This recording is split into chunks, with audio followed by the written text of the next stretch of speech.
Hello friends, कैसे हैं आप सब। आई होप आप सब अच्छे होंगे। आज हम आपको पाठ योजना बनाना बताएंगे माइक्रो टीचिंग का। ठीक है। जो भी हमारी टीचिंग स्किल्स हैं उनमें से श्यामपट कौशल यानी कि ब्लैक बोर्ड स्किल का यूज़ करते हुए किस तरीके से माइक्रो टीचिंग लेसन प्लान बनाना है वो हम आज आपको बताएंगे। हमने अपने प्रीवियस वीडियोस में ऑलरेडी आपको 4 टीचिंग स्किल्स के बारे में बताया हुआ है कि उनका यूज़ करके किस तरीके से आप माइक्रो टीचिंग लेसन प्लान बना सकते हैं। ठीक है। तो जो आज हम पाठ योजना बनाएंगे यानी कि लेसन प्लान बनाएंगे वो ब्लैक बोर्ड स्किल का यूज़ करके बनाएंगे। ठीक है। तो सबसे पहले आपको कौशल का नाम लिखना है। उसके बाद फिर उद्देश्य यानी कि जो भी टॉपिक आप पढ़ाने के लिए जा रहे हैं, ठीक है, तो उस टॉपिक को पढ़ाने के पीछे आपका क्या उद्देश्य है वो आपको यहाँ पर लिखना है। उसके बाद फिर घटक यानी कि जो कंपोनेंट्स हैं ये आपको आपके कॉलेज से प्रोवाइड कराए जाएंगे। ठीक है। इन कंपोनेंट्स को यूज़ करते हुए आपको अपने लेसन प्लान को कंप्लीट करना है यानी कि आपको अपनी टीचिंग करनी है। ठीक है। जैसे कि यहाँ पर लिखा है स्पष्ट लेखन होना चाहिए, अक्षरों का संरेखण करना, मुख्य बिंदु पर प्रकाश डालना, अक्षरों का उपयुक्त आकार प्रयोग करना, यथार्थता तथा प्रासंगिकता, छात्रों से अंतःक्रिया बनाना और श्यामपट्ट सारांश।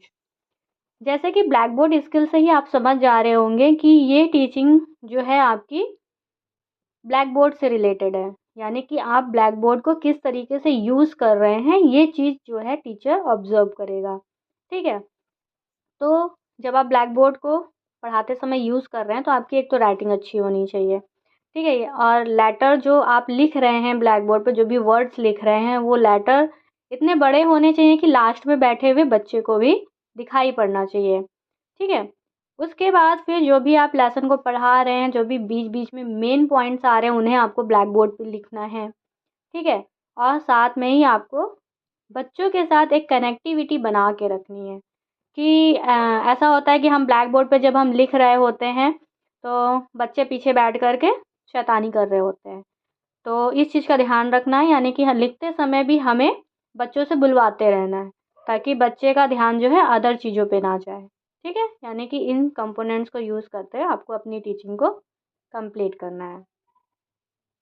अब बात करते हैं लेसन प्लान यानी कि प्रस्तुतिकरण की। ठीक है, कि प्रस्तुतिकरण कैसे बनाना है यानी कि जो भी आपने टॉपिक लिया है उस टॉपिक को किस से रिलेटेड यानी कि उस टॉपिक से रिलेटेड किस तरीके से आपको क्वेश्चंस बनाने हैं। ठीक है। तो सबसे पहले दिनांक, विषय, प्रकरण, कक्षा, अवधि और शिक्षण और पुनः शिक्षण, ये सारे कॉलम्स आपको बनाने हैं। ठीक है। फिर प्रस्तुतिकरण, छात्र अध्यापिका क्रिया, छात्र क्रिया, श्यामपट्ट कार्य और घटक, 4 कॉलम्स बनाने हैं आपको। ठीक है। जो टॉपिक आपने लिया है उसी टॉपिक से रिलेटेड आपको यहाँ पर 4-5 क्वेश्चंस पूछने हैं। बच्चे उनका आंसर देंगे और पढ़ाते समय जो भी इम्पोर्टेंट पॉइंट जो आ रहे हैं वो आप ब्लैक बोर्ड पे लिखेंगे। ठीक है। जो आपको लग रहा है मेन चीज़ें हैं आपको ब्लैक बोर्ड पे लिखना है, उससे बच्चों को ज़्यादा अच्छे से समझ में आएगा, तो आप उन चीज़ों को ब्लैक बोर्ड पे लिखेंगे। ठीक है। तो ये जो श्यामपट्ट कार्य वाला कॉलम है यहाँ पर आप ब्लैक चार्ट पेपर का यूज़ करेंगे, उसको यहाँ पर पेस्ट कर देंगे और किसी भी सिल्वर पेन से आप यहाँ पर लिख देंगे। ठीक है।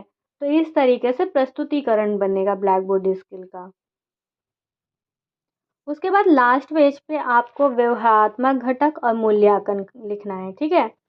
तो ये बेसिकली टीचर्स के लिए ही होता है।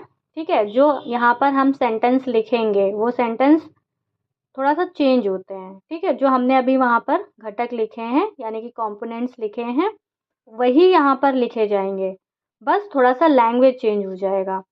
जैसे कि लेखन की स्पष्टता का प्रयोग किया गया। ठीक है। यानी कि जो भी आपने ब्लैक बोर्ड पे लिखा उसकी स्पष्टता यानी क्लियरिटी का ध्यान रखा गया। ठीक है।